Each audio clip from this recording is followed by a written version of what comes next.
ও মা, আমার দেবর ফোন দিছিল, আমার দেবর বলে আসতেছে, মানে আপনার ছোট পোলা। ইয়াল্লা মা কি কইতাছ? আমার ছোট পোলা আইতাছে। তুমি 200 টাকা নিয়ে দোকানে যাও, যায় নুন মরিচ তেল যা লাগে সবকিছু নিয়ে আওগা। কি কোন আম্মা, 200 টাকা দিয়ে কোনো বাজার হবো নাকি? আশ্চর্য। 200 টাকা কি তোমার টাকা মনে হয় না? কয়দিন আগে আমি 100 টাকা নিয়ে দোকানে যায় নুন মরিচ তেল সাবান যা লাগে সব নিয়ে আইছি। আম্মা ওই দিন এখন আর নাই, বাজারের প্রত্যেকটা দোকানের মধ্যে সিসি ক্যামেরা আছে। থাক, তোমার আর এগুলো কর নাও না। এ নাও 1000 টাকা নাও, যা পাও তাই নিয়ে আওগা। আচ্ছা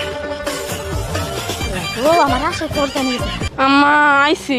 তোমার হাত খালি কে? দোকানে পাঠাইলাম তোমার টাকা দিয়ে, বাজার কই? আম্মা বাজার তো করছিলাম, ভুলে দোকানের মধ্যে ফালাই রাইখা আইসা পড়ছি। ঠিক আছে, বলতে তো কইরাই ফেলাইছো, আর কি করম যাব?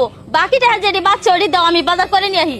মা টাকা যেটি ঘুরছিল না, ওই টাকাও ভুলে দোকানদারের কাছ থেকে নিতে ভুলে গেছি, ওইখানেই রইছে। তাহলে মোবাইলটা দাও, আমি রাজীবের কাছে ফোন দিয়ে কই দে আমার সময় বাজারটি নিয়ে আবো। ফোনও রাইখা আইসা পড়ছি আম্মা, মনে নাই। তাহলে তুমি বাড়ি কে লাগাইছো? তুমি এমন বাড়ি যাবার বলে না? এই রাজীব, কে? তুই এই মাইয়ারে কি দেখে বিয়ে করে নিয়ে আসছস? কোন কাজ কাম কিচ্ছু পারে না। তিল দেখে এই ছোট একটা জিনিস নাকি এত বড় সমস্যা মানুষে বাদ নিয়ে আহে? তোমার সাহস তো কম বড় না? তোমার মার সামনে তুমি আমার অপমান করলা। আজকে তোমার আমি দুইটা অপশন দিলাম, হয় তোমার মারে বাইসা নিতে হবো, নাহলে আমার বাইসা নিতে হবো। তুমি যদি আমার বাইসা নাও, আমার বাপের বাড়িতে যাইয়া থাকতে হবো, এই বাড়িতে আমি সংসার করবো না। কঠিন পরীক্ষার মধ্যে পড়ে গেলাম। ওই ভাই, আমি তাকে কয়ে দেই, হ্যাঁ তুই এলে এখন তোর শ্বশুর বাড়ি যায় থাকা, এতদিন তুমি বাপের বাড়ি বসে বসে খালি, এখন না হয় শ্বশুর বাড়ির সম্পত্তি কটা শেষ করে আয়। না না না, আমি আমার শ্বশুর বাড়ি যাবো। না না যাবো না। আমি মুখ ফুসকা একটা কথা বলে ফেলাইছি, আমার বাবাটা তুমি চাবাই চাবাই খাবা, আমি বসে বসে দেখবো, এটা হবো না।